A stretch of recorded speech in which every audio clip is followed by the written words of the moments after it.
Hello, everybody. I'm here. I'm having a weird thing happening over on Facebook. So if you guys can kind of give me a thumbs up and tell me that it's actually working and you see me, because I do not see it. Which is really kind of weird. Oh, now I see it. Now I see it. Okay. Awesome. Awesome. Okay, I think I got it. I think I've got it. So you're going to have to pardon the appearance. I am doing a fitness diet, and anyway, I'm constantly, I'm working out a lot and I'm trying to eat between 12 and 8. And I'm like, so I'm a little scattered. So I so apologize. It looks like we've got people checking in from kind of everywhere. Leah, you're in snowy Wyoming. We've got Seattle. Thank you, Carla. I'm so glad you see me. I hope you guys aren't seeing two of me. I've got Connecticut. I've got Brenda in Pottstown, which is like right next to me.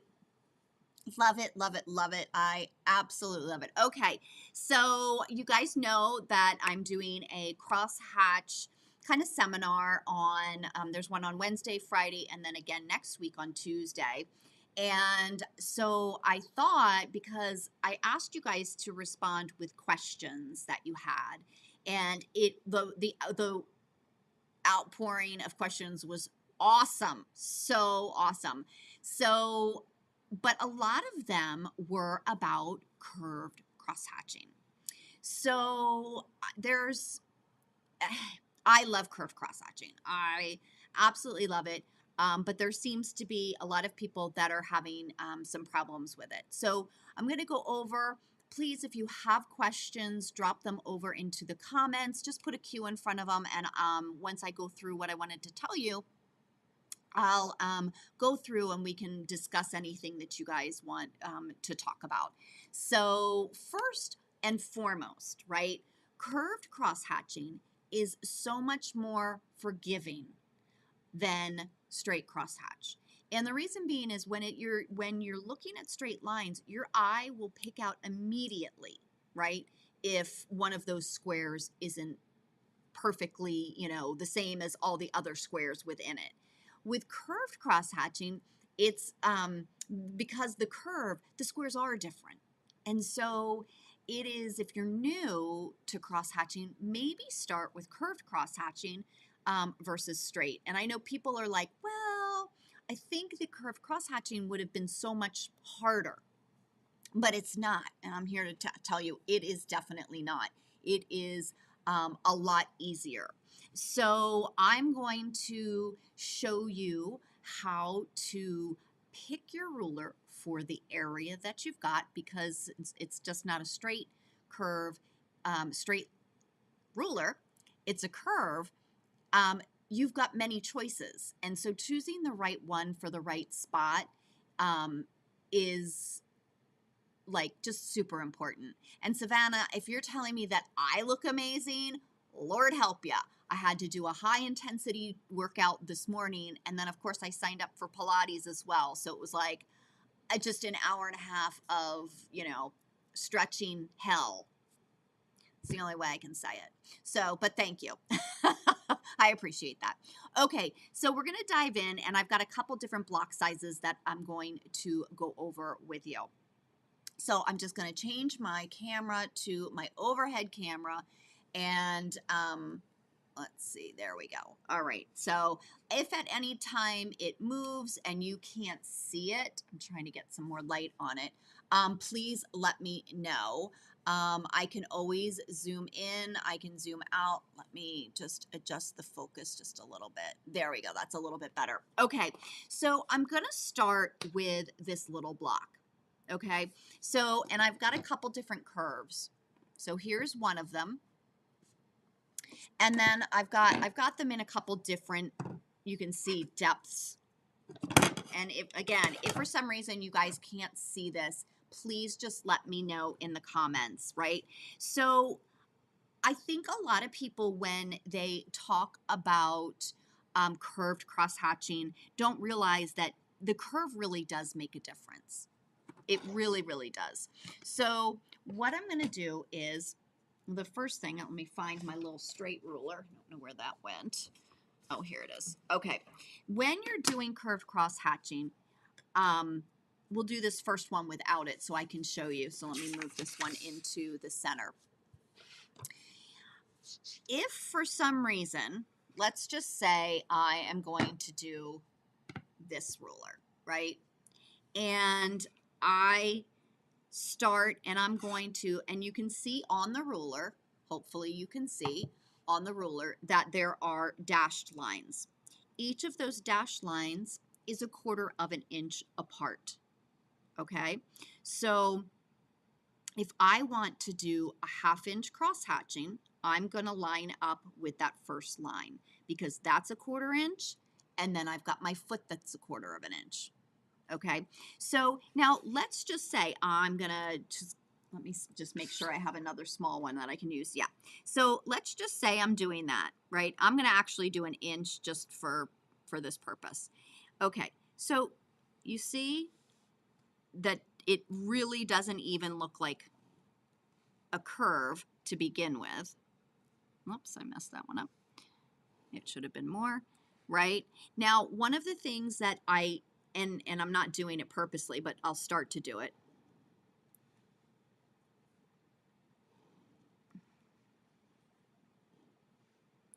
Okay, so the lines kind of started to go this way. So one of the things that you have to do when you're doing curved cross hatching, in order to stay in line and where you need to be, you need to chalk in those guides, okay? So that when you do it, and I'm going to go this way, you want the center line of your ruler. Sorry, I know it's hard to see. Let me zoom in here.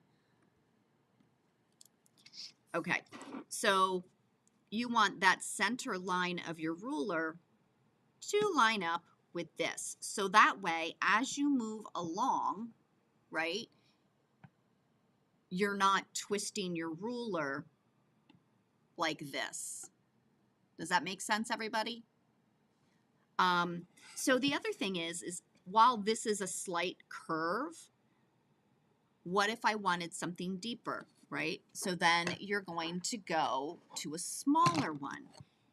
One of the things that you want to do in the area that you're working is you want to place your ruler because it needs to get from this side to this side, right? And this one's not going to do it at all. So I can't use this ruler.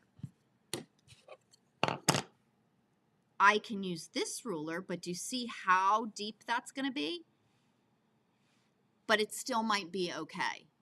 All right. So what you don't want to do is choose a ruler that doesn't have enough depth. If I did this one, it is going to read as a straight line. And that is not what you want when you're doing curved cross hatching. So choosing that ruler is really important. Now, I get it all the time. What curve should I buy? Because I've got 3 sets, a small, a medium, and a large set of these curves. And I can't tell you which one to buy because it really depends on the space that you're doing, where you're using it, all of that. So, okay, hold on. Savannah has a question. Let's see. How do you figure out which curve to use once you get to the actual quilt? It's the same process, Savannah. It really is. I'm going to, let's just pretend that this is the area. Let me zoom back out. This is the area that I want to work on, right? I'm going to pull in a couple different rulers. And the first thing I'm going to do is I'm going to drop that ruler and make sure that it can get from one side to the other side, right? So this one does. But what if I wanted a little bit more of a curve than this. Okay, so I'm going to pull in a different one. And this one, likewise, would work. It's going to be really deep. Okay, so let's say that this is the one we're going to use. So I'm going to come in and let me see if I have a pencil so that I can erase it. And of course, I can never find something when I really need it. Okay, I do not have a pencil. Oh, there it is. Okay. All right, so I'm just going to pencil my X in so that I can follow it. Now, one of the things that you can't do, don't start up here and go this way. It's much more difficult, okay? So I'm going to start down here. I'm going to grab my pen, and if my big head gets in the way, I apologize. I struggle to keep it out of the way. So I'm going to do a 1-inch cross hatching. So I've got my middle line here, right? On this line, it's going to track on that line. And then my corner is sitting on the dashed line down here, right? So then I'm going to stitch. I'm going to scoot out of the way. I'm going to move my ruler up.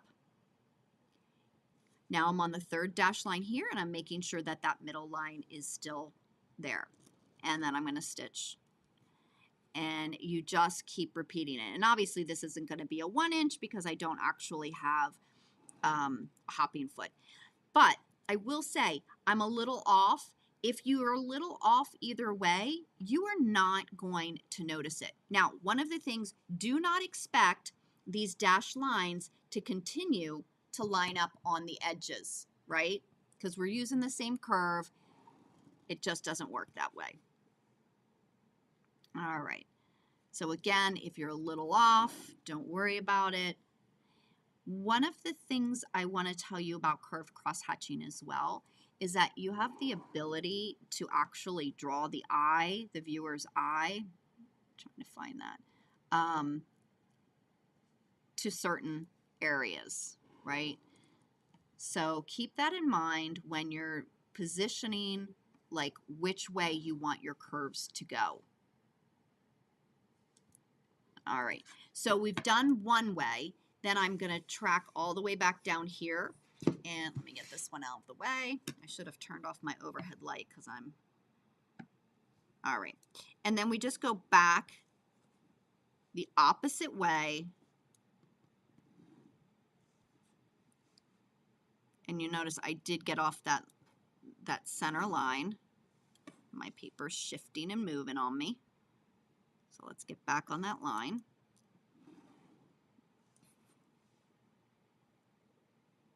And again, anytime you're doing anything with rulers, it is not a quick process, right? It's slow and steady wins the race. Let me get my big head in there. I'll move my big head, don't worry. Slow and steady wins the race, okay?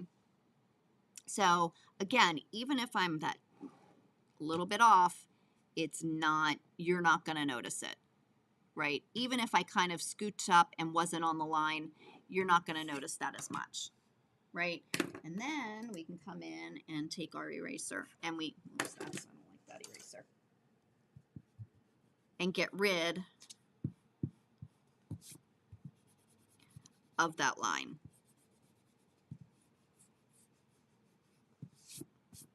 Okay, so that is it. I mean, it's really quite simple. Let me see. So I don't think I have a ruler, but what if we had a larger area, right? So if I do not have a curve that is going to go from one end to the other, I can't really successfully curve crosshatch this. Okay, so let me move up just a little bit and zoom out a little bit. Hold on. So you can see I could probably fudge this one because it's almost there and it's almost there, right? Now I don't have big curved rulers like that. However, my dear friend Jamie Wallen, he does. I believe he has big, longer curves. So definitely check out his site. That's quiltersapothecary.com. So if you have a really big space and your heart is set on it, then definitely check them out. But again, this isn't going to give you much of, I mean, yeah, I guess it will give you a good curve. But definitely, this would be a, oh, nope, it is not going to work. So a lot of times, so remember I said that if you have, let's just say we have a applique here, right? And let's see, for giggles, we've got quadrants, right? And you want to applique or curved crosshatch this. Again, I'm going to come in, and I don't have to be all that precise. Oh, I lost my lead. I think that's it for my pencil. Let's see. Yeah, that's it for my pencil. I lost my lead. So I'm going to come in and I'm going to create, whoops. I would chalk that, right? And I would curve crosshatch this way and then this way. When you come around, you really want to make sure that your curves are all going in the same direction. You could also do it this way. Now, if I did it this way, what I don't want to do is lay my ruler this way and come towards me, because then your eye is going to kind of be directed away from your applique. So you want to flip it and you want to make sure that these are coming, this way. And then you just need to make sure that these are all going in the same direction. You don't want one going this way and then this one going this way, right? So it's a little bit of pre-planning, but I think it's totally worth it. I absolutely love the look of curved cross hatching. You could even come in and fill in, right, every other one with any kind of fill. You could do pebbles, you could do whatever you want. You could also make it a basket weave. And to make it a basket weave, all you're going to do is you're going to do 2 lines. And those lines I would make 1/4 inch apart. And then it would be the same thing this way. So I'm not going to do the whole thing, but just so you guys can kind of get an idea of how that would look as well. So that is the kind of basics of curved cross hatching. So, okay, so I thought I saw a question.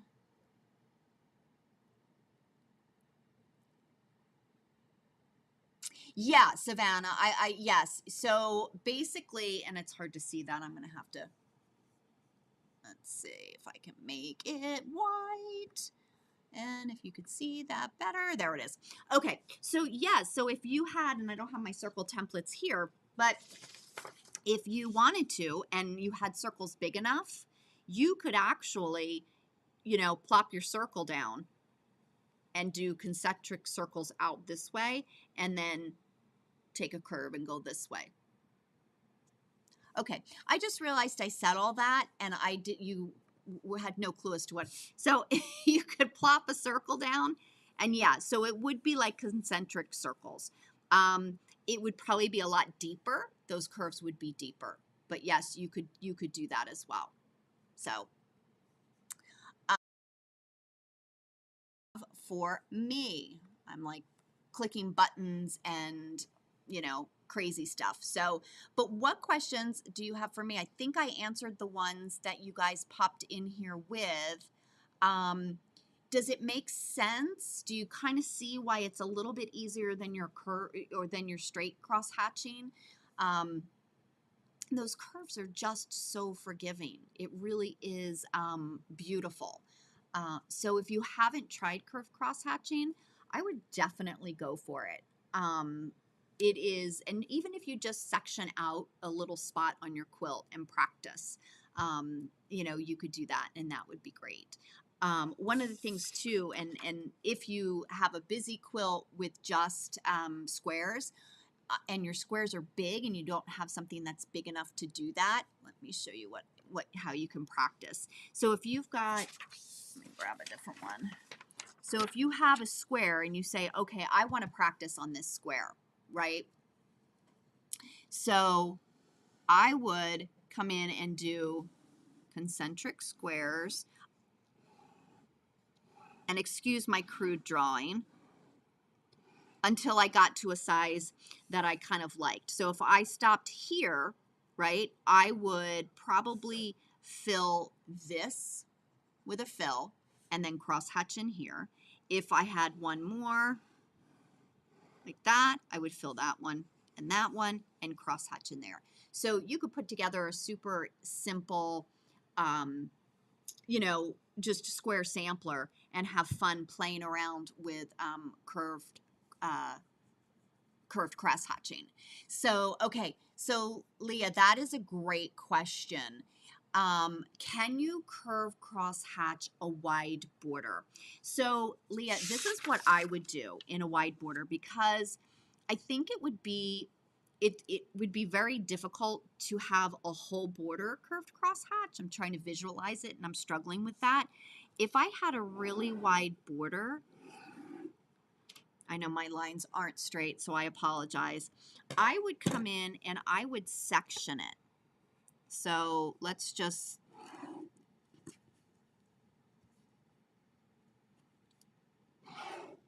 right? And then I would curve cross hatch in here.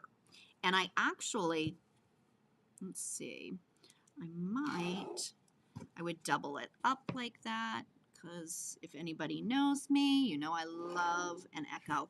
So I would echo on the inside. I don't know why I echoed on the outside, because I want to maintain that point up here. And I would curve crosshatch and I would string this unit along, right? So I would curve crosshatch this, I would put in those lines and I would curve crosshatch that area. And then you could do something else in here, or you can continue to curve crosshatch this area. It would just be a little different, because it would be the opposite. It would be, let me think about this. It would look like this. Right? So that's how I would handle a border. I think to do a whole border and kind of make it look good all the way around, I think personally I would struggle with that. That's just me. But again, like since it's curved cross hatching, it is forgiving. So give it a try. I'd say why not? You know, yeah. Good, Sherry. I'm glad that those pencil lines help. You have to have something to follow, or because believe me, the first time I did curved cross hatching, I didn't have those guidelines, those X's in the middle. And so all of a sudden, it was like, whoop. And so my curved cross hatching, while it looked really cool, it really wasn't what I had anticipated it to look like. So yeah. So pencil lines, good. And yeah, Savannah, if you section out that border and you double that line, it really does make the cross hatching pop, definitely. So I'm trying to think if there's anything else that I wanted to tell you about curved cross hatching. I'm sure as soon as we get off, I will probably think of it. But who knows? Who knows? So if you guys don't have any more questions, I'm going to go so I can shower and maybe look presentable for the rest of the day.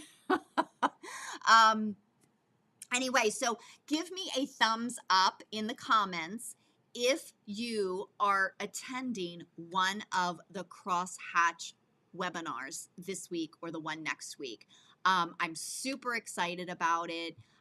We're going to go over floating crosshatching, regular crosshatching, and all of the questions that I have gotten from you guys that have registered is like mind blowing. So I'm super excited to really delve deep into the Q&A. So make sure that you guys get signed up. If you aren't, you can go to my website, lisahkaye.com.